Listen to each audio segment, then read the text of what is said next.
कहवा मुताबक जनवरी 10 भितर खोली पारिला नहीं सबु जिले मंडी। वर्तमान सुधा 22 जिले मंडी खोली बेले आउ 6 जिले चाषी ए जाए अपेक्षा करिसेंती, जहाकु नै बर्षिछि बीजेडी। वर्तमान सुधा कहीं सबु जिले मंडी खोला हो पारि नाही बोली दल प्रश्न करिछि एवं आगामी दिन में राजरास्ता को ओह्लाइब बोली चेतावनी देछि। तेबे चलित ऋतु में राज्य में 18 लाख मेट्रिक टन धान किणा सरिलाणी। चाषी खाता को 500 कोटी टंका जाई सारिलाणी। किछि लोक औषध विकल में ताटिया कामुड़ुछंती। धान किणा सुरुखुरे चलिछि बोली मंत्री कहिछंती।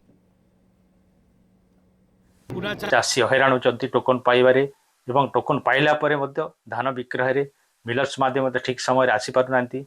ता सहित मन इच्छा कटनी चटनी करी चाषी को हैरान करुछंती। तेणु यही प्रकार समाधान केमिति सरकार करिवे तुरंत निष्पत्ति नियंतु, नहेले आमे विजु जनता दल तरफरु राजरास्ता ओह्लैबु। औषध न पाइक ताटिया कामुड़िया भलिया ये विरोधी माने से कथा कहउछंती। धान रिक्वायरमेंट पूरा चली कृषक माने खुशी होती।